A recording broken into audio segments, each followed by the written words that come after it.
Bom dia da Rússia. Acordei bem tarde hoje, já estou 1h da tarde, só consegui sair do hotel agora. O hotel que eu tô não tem café da manhã, então eu tive que procurar um lugar pra vir comer. Custei achar, porque hoje é sábado, tava tipo tudo fechado. Custei achar, tive que andar muito pra chegar aqui. Então não sei se eu vou ter tempo de fazer tudo que eu queria fazer hoje. Espero que dê tempo, porque amanhã ainda tem muita coisa que eu quero fazer também. Gente, aqui no restaurante que eu tô, vocês não vão acreditar o que eu achei no cardápio aqui. Tem açaí. Olha aqui, nós estamos na Rússia e tem açaí, tá vendo? Não dá pra ver direito escrito, mas fiquei chocada com o açaí aqui. Então já é 1h da tarde, mas eu vou tomar tipo um café da manhã mesmo. E aí daqui eu vou pro bunker 42, que era o bunker do Stalin na época da guerra. Então não sei se vai dar pra eu pegar o tour guiado lá, mas vou tentar. E mais tarde eu tenho agendado um tour sobre o comunismo, né? Não dava pra deixar de fazer um tour sobre o comunismo aqui. Eu fiz um tour sobre o comunismo em Budapeste, não consegui mostrar muito, não consegui falar muito porque não dava pra filmar. Então não falei muito pra vocês, mas vou tentar, aqui na Rússia, né? Vou tentar falar um pouquinho pra vocês do que eu vi no tour, do que eu fiz, vou tentar mostrar um pouquinho. Cheguei aqui no bunker 42, só que eu perdi o tour de 1h30. Então assim, só funciona nos horários dos tours.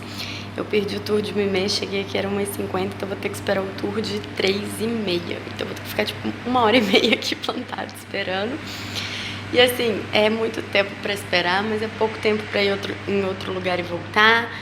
E o sol tá forte pra eu ficar andando aqui nas redondezas, então também não tem muita coisa interessante aqui perto.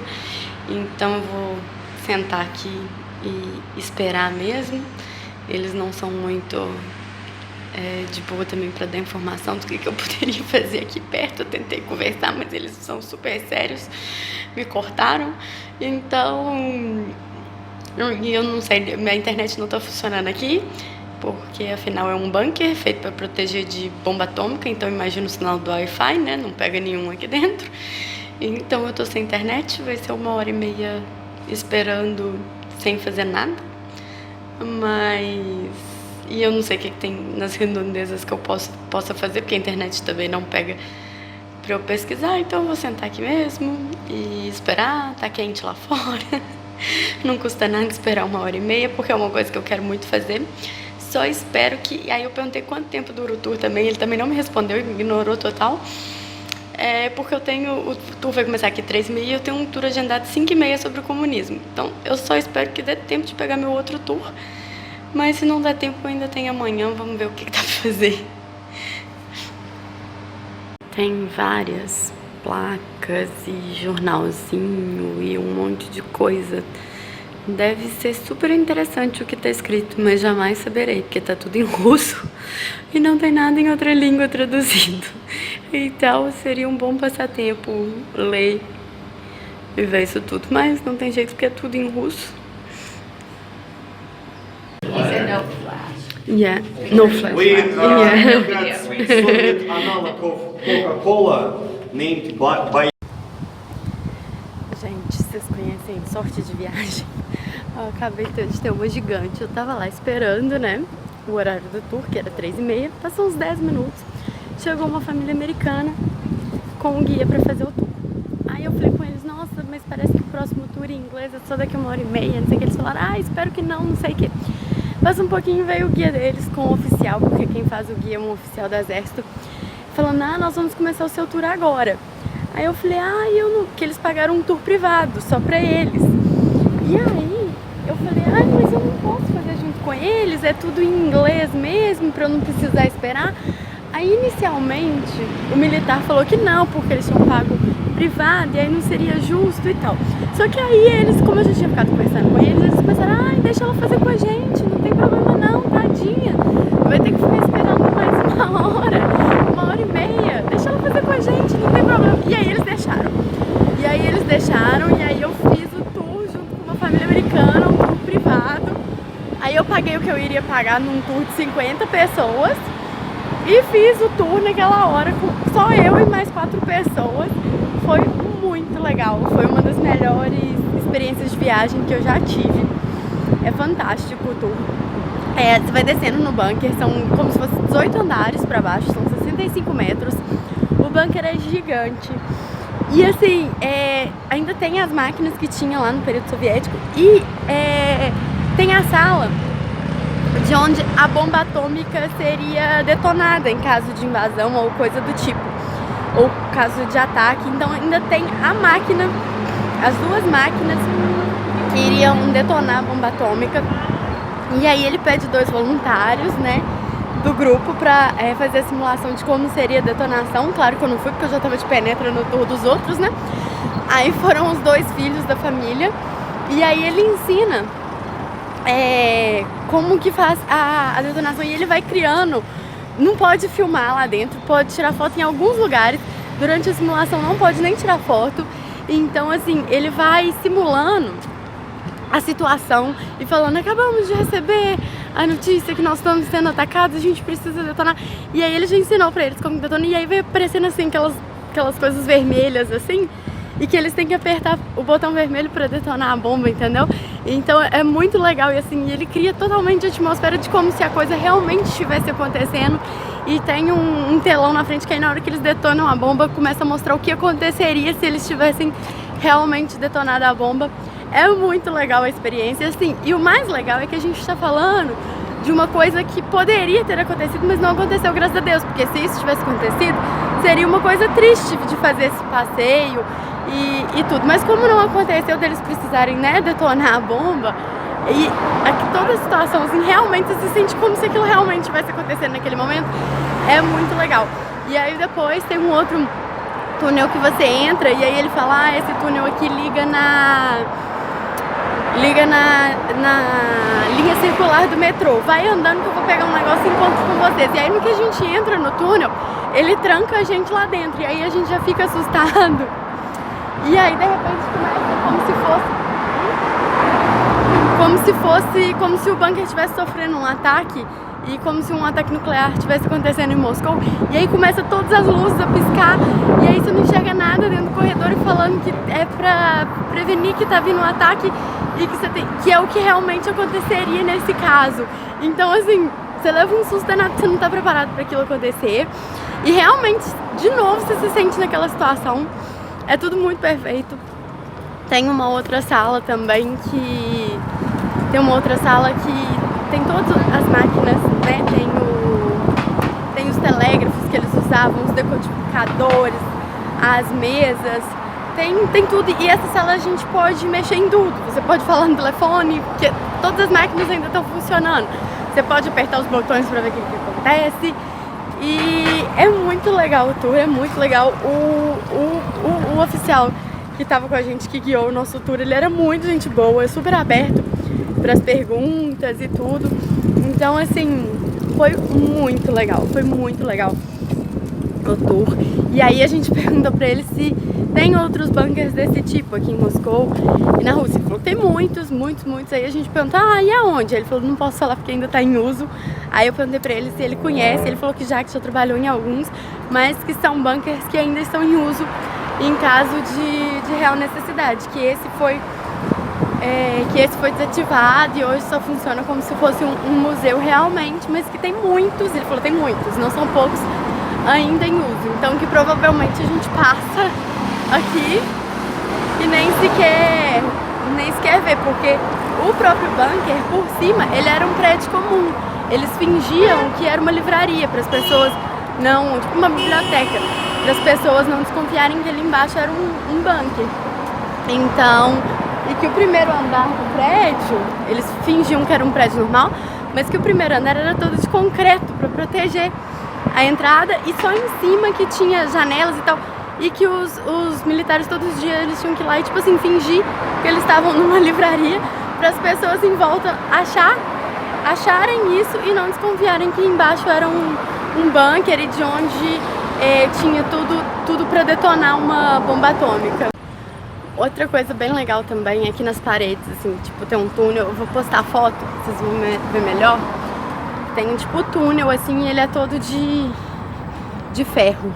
E aí nas paredes, cada pedaço tem um número. E aí ele falou que esse número correspondia ao número do militar que construiu aquele pedaço ali. porque se não tivesse bem feito, segundo ele, era o jeito mais fácil de conseguir uma passagem para Sibéria sem direito de volta. Então, tudo lá tinha o número do oficial, era uma responsabilidade muito grande de trabalhar lá dentro. E ele falou que realmente a punição era essa, que quem cometesse qualquer erro era mandado para os campos de trabalho na Sibéria sem direito a voltar fácil. Então, é bem curioso, é muito legal, foi uma das experiências mais legais de viagem minha. Gostei muito, acho que talvez se eu tivesse feito um tour com muita gente, talvez não teria sido tão legal, né? Então realmente foi muita sorte ter feito privado, e pra quem pensar de repente em contratar um privado, não sei quanto que custa, afinal eu não paguei, mas eu acho que vale a pena.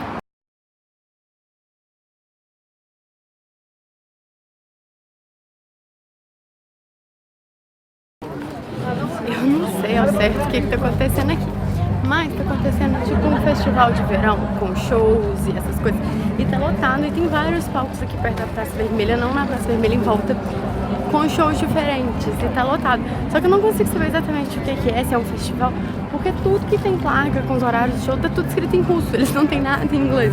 Então olha só, aqui o pessoal tá vendo, atrás de mim tem uma arquibancada ali, e do lado de cá tem tipo uma banda já preparando, que parece que vai ter um show, e o pessoal tá tipo chegando, sabe? Então, e tem um outro palco lá atrás com essa música alta, que eu não sei que show que tá tendo, mas parece que é um show grande. Então, mas eu não consigo saber ao certo o que é, me parece que é tipo um festival de verão.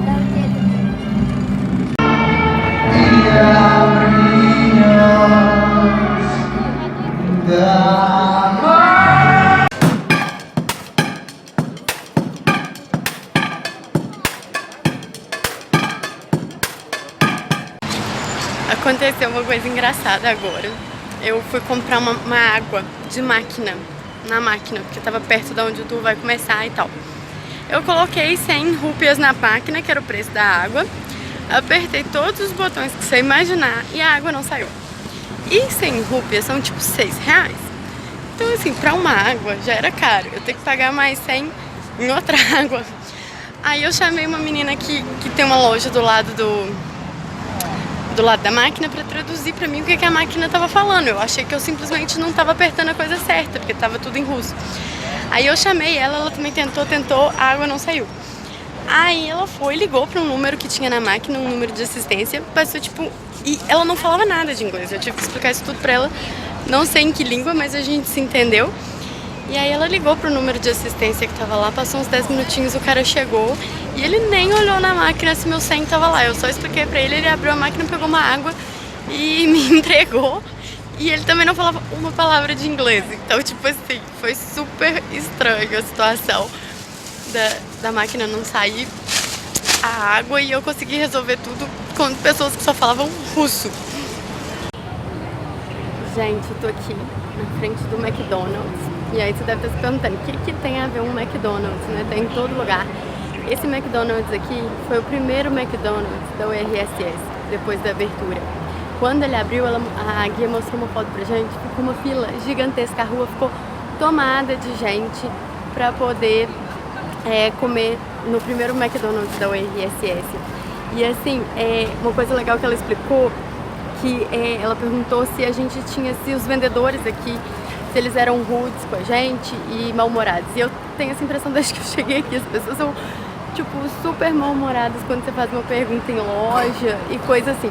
E ela falou que assim, que apesar do regime, da política ter mudado, as pessoas não mudaram, a mentalidade das pessoas vai levar anos e anos para mudar. O que acontece?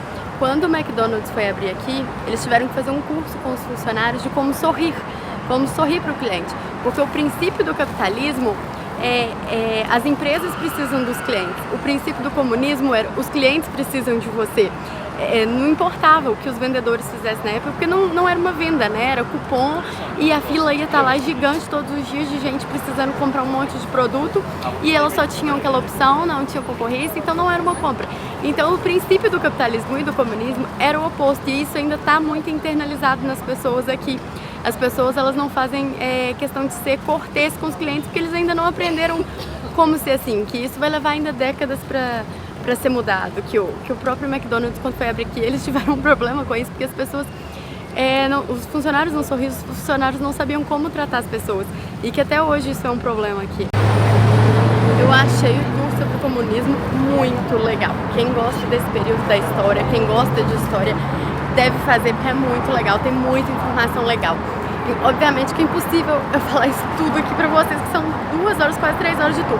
Mas essa avenida aqui chama-se Tverskaya, alguma coisa assim. Ela é uma das avenidas principais daqui de Moscou. Eles precisavam, então, tem algumas curiosidades. Quando eles foram mudar a capital de São Petersburgo aqui para Moscou, eles precisavam ampliar ela, ter mais pistas. Olha quantas pistas ela tem.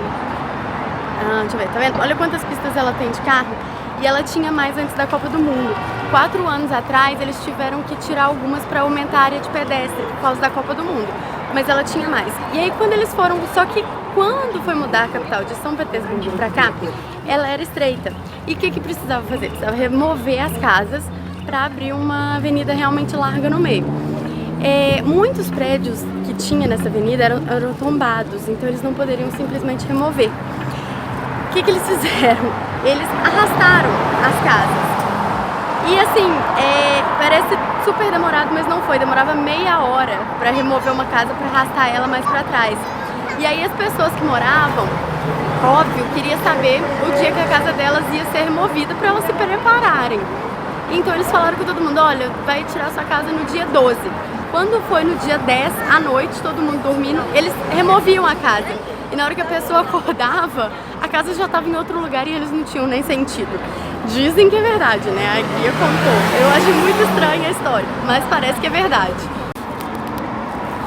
Outra coisa legal que eles falaram, tanto no tour aqui quanto no tour que eu fiz em Budapeste sobre o comunismo, é que uma das estratégias do comunismo para não deixar as pessoas falarem mal deles eram os prédios que era tudo compartilhado. Várias famílias moravam tipo no mesmo apartamento. E as paredes desse apartamento eram muito finas, então um escutava tudo que o outro estava falando. Então as pessoas tinham medo de falar mal do regime porque ela não sabia quem estava escutando e se poderia denunciar ela. E aí ela seria enviada para os campos de trabalho, que normalmente ficava na Sibéria. Então, que era trabalho forçado no caso, né? Então as pessoas tinham medo de falar, porque elas não sabiam quem poderia estar escutando elas. E que depois, essa era uma das táticas de controle do sistema, e que depois, quando o Gorbachev veio, ele abriu esses arquivos e as pessoas podiam verificar quem que denunciou elas na época, né? As pessoas que foram pegas pela KGB. E muitas pessoas descobriram que foram os irmãos, os pais, o próprio marido, coisa do tipo que denunciou ela. E que isso, assim, é uma coisa muito forte ainda na cultura deles, porque eles terem descoberto quem denunciou eles, e na maioria das vezes foram pessoas assim que eles jamais esperavam que teriam denunciado. E que isso é uma coisa muito forte na cultura deles, que eles chamam de conversa na cozinha, conversa de cozinha. Por quê? Porque eles não tinham como conversar dentro de casa, porque estava todo mundo escutando. E que desde que eles passaram a ser capazes de comprar apartamento só para eles e morarem sozinhos, eles querem falar praticamente o tempo inteiro de política, porque eles passaram muitos anos sem poder, querendo falar, mas sem poder, e que hoje eles podem. Então que hoje, assim, em qualquer oportunidade que eles têm, eles querem falar sobre política, porque isso foi uma conquista para eles, e essa parte da cultura deles chama de conversa de cozinha.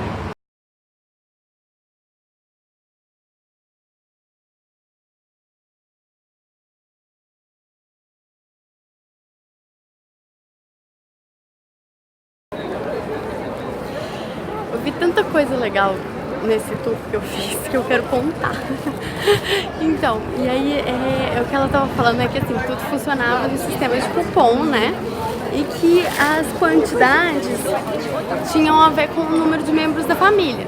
Mas esse controle não era tipo por cartão, por documento, por nada. Se você tem 5 filhos, no dia de buscar as coisas, você pega seus 5 filhos, você leva, ele conta quantas pessoas tem ali na hora e te dá aquela cota ali. Então o que muita gente fazia para uma ajudar as outras era no dia ficar emprestando os bebês, entendeu? Pro outro levar lá dentro da loja para conseguir mais comida. Só que aí às vezes eles iam deixando passar o pessoal que trabalhava nas lojas, mas aí de repente eles falavam: cara, é a 5ª vez que esse neném tá aqui. Traz outro pelo menos, entendeu? Não dá mais. E aí, peraí. E aí, deixa eu... As pessoas do exército passando aqui com uma cara meio estranha. E aí, e que era tudo assim, nesse sistema de cupom, né? E que tudo era muito igual. Então assim, eles não tinham a opção de escolher a roupa que eles iam vestir. Era a roupa que o governo dava. Então todo mundo, basicamente, se vestia igual. É por isso que depois da abertura, os russos querem se vestir, às vezes, assim, super espalhafatosos. Porque quando eles tiveram a opção de escolher as próprias roupas. Então eles querem mostrar que eles têm, eles querem mostrar que eles podem escolher, eles querem mostrar que eles podem comprar. Porque eles não tinham essa opção. Todo mundo vestia igual, todo mundo mais ou menos com a mesma calça jeans, todo mundo com o mesmo estilo de roupa, não jeans, né? Então era todo mundo com o mesmo estilo de roupa, eles não tinham essa opção. E é bem interessante. E aí ela falou que quando o Gorbachev começou a permitir filmes, né, que começou a abertura, um dos motivos que levou o país, né, a terminar de abrir totalmente, que as pessoas não gostam do Gorbachev, é que as pessoas começaram a ter ciúmes, porque eles não tinham ideia que no capitalismo as pessoas poderiam, por exemplo, ter um carro próprio. Então, quando eles viam no filme uma família pegando o carro e indo viajar, eles falavam, mas como assim? Só pessoas importantes, só o governo tem carro.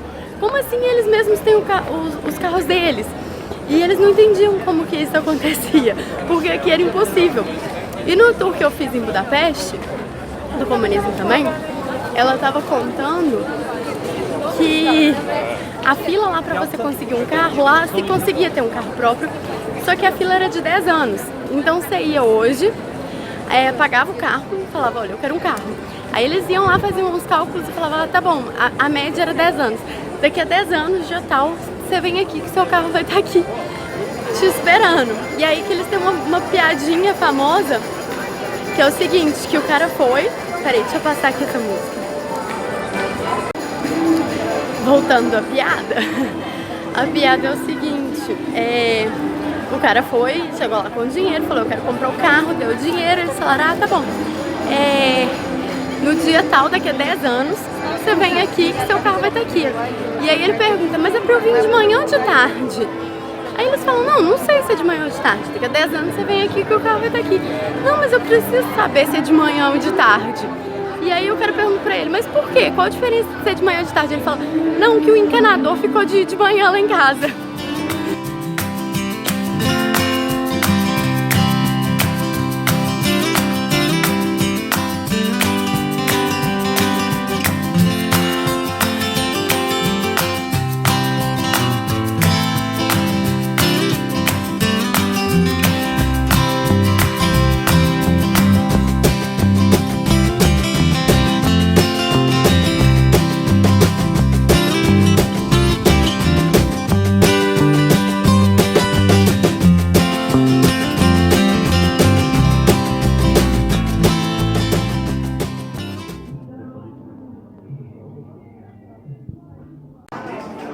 Terminei o tour e aí eu tô morrendo de fome. Aí parei nesse restaurante aqui que é super típico pra jantar.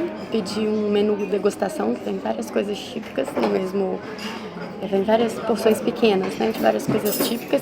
Parece que é um pouco grande porque é pra 2 pessoas, mas eu pedi assim mesmo porque saía mais barato do que eu pedi 2 coisas, 2 porções tipo, de coisa diferente. Eu queria experimentar algumas coisas, então eu pedi esse menu de degustação. O restaurante é bem legal, bem típico. Fica aqui do lado da Praça Vermelha. Depois eu coloco o nome, porque o nome é meio difícil. A comida tá super demorando. Daí veio esse aperitivozinho aqui, ó, que vem no set. É horrível, é muito ruim. Não sei do que se trata, mas é muito ruim. Eu dei uma golada e arrepiei, assim, até o último fio de cabelo. Aí eu pedi uma cerveja russa pra eu ir tomando até a comida chegar, porque ela tá demorando demais. Vamos ver se a cerveja é melhor. Tá vendo? Tem isso aqui, tem escrito, nós vamos servir todos os visitantes de uma maneira civilizada. Não sei ao certo o que eles querem dizer com isso, mas eu creio que tem a ver com o que eu falei mais cedo do tour, né? Da questão dos russos não terem esse hábito de vender e de serem educados. Imagino eu, né? Por que outro motivo teria isso escrito numa mesa? Chegou minha comida. Olha, eu falei que eu pedi uma degustação, né? Que vinha várias coisas. Então vem a salada, vem essa sopa que é boa. Essa nossa maionese, né? Que eu acho que a gente pegou deles. A sopa Borscht e esses negocinhos que eu esqueci o nome. Peraí que eu olho. Acho que é. Eu acho que chama Vazenik. É tipo uns. Ah, é tipo uma massinha mesmo. Vou ver o que tem dentro.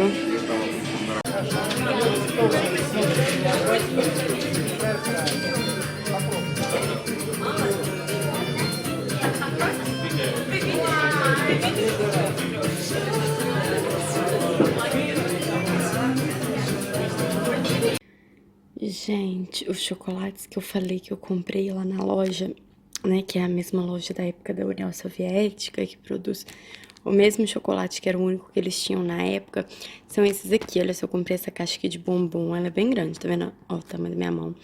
Essas duas barras, que é o chocolate mais tradicional deles mesmo. Esse aqui, que vem os chocolatinhos com as fotinhas. Esse pacote aqui com um monte de bombom, tá vendo? E esse chocolate aqui muito fofo em formato de matriosca. Esse aqui eu só não comprei mais dele, porque ele é grande, tá vendo? Ele ocupa muito espaço na mala, mas eu queria comprar um monte de presente. Mas eu comprei só um, não sei pra quem que eu vou dar ainda.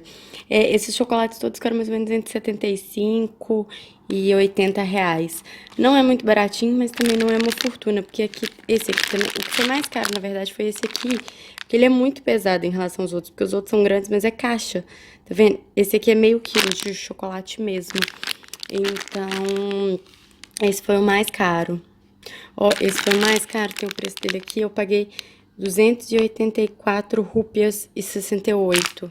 Deixa eu ver se esse aqui tem. Esse aqui eu acho que foi alguma coisa tipo 250 rúpias, pelo que eu me lembro. É só aquele ali que ficou com o preço mesmo. E hoje eu aproveitei que a loja oficial da Copa do Mundo ainda tá aberta e tá com promoção de tudo, porque eles precisam fechar. Então eu comprei essa bolinha aqui pro meu neném, oficial da Copa. Comprei um imã de geladeira pra minha coleção. Comprei esse pin aqui que é pro meu pai, porque ele sempre pede pin de todos os lugares.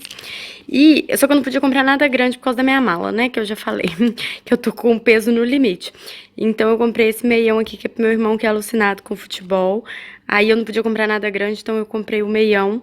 Mas, assim, de roupa não tinha quase nada legal mais, porque já tem um mês, né, que a Copa acabou. Roupa só tinha umas coisas muito feias, mas tinha outras coisas legais, só que eram muito pesadas. Então eu tive que optar por essas coisas aqui, que são pequenininhas. Acho que isso tudo aqui deu mais ou menos uns 70, 80 reais também. Então, não... Assim, isso tudo não é nada de demais, né? O mais caro aqui foi a bolinha.